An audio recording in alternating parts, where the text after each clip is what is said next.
Well, greetings from Moldova. My wife and I arrived here yesterday evening about 5 o'clock. We took a tour of the facilities and all that was here, and I'm just going to give you a brief report on what we found. We found a little over 100 people here yesterday. Folks are coming and going. What's happening here in Moldova right now as far as our mission is concerned, refugees from the Ukrainian war are coming through here. Sometimes we've had as many as 140. They're coming in, they're staying a few days, and they're going over to Romania. People are running further to the west rather than stay in Moldova.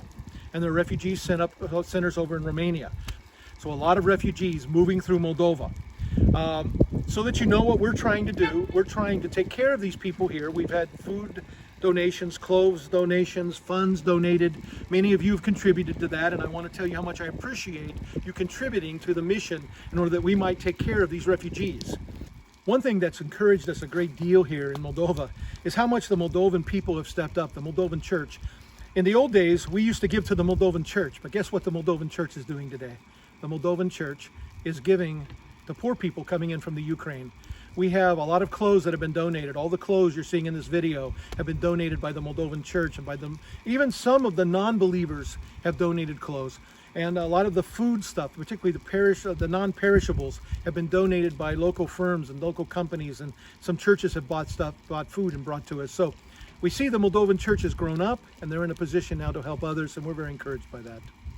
One of the problems we have is we don't have enough heated space. So we're able to handle no more than about 120 right now, because we've been able to bring in some space heaters and heat some of the dormitory space that isn't heated. And we're putting in the radiators right now, and hopefully by next week, early next week, we'll be able to house another 80 to 100 people in the dormitory. Some of you have been asking me, do we still need contributions? For food and supplies, I would say if this goes on for months, we're going to need a lot more money and a lot more supply than what we have now.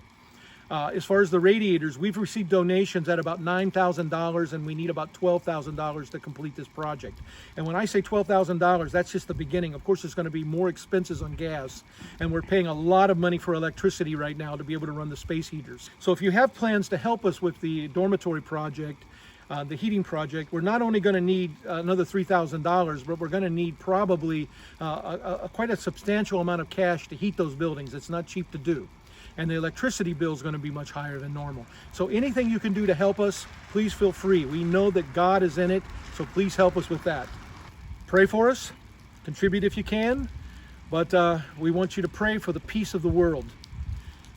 We don't know if this conflict will spill into Moldova or not. The rumors are that it will. So pray for us, because this camp will also be important in helping Moldovans in a few months if this conflict spills over. We request your prayers greatly for the peace of the world and that this conflict will be solved.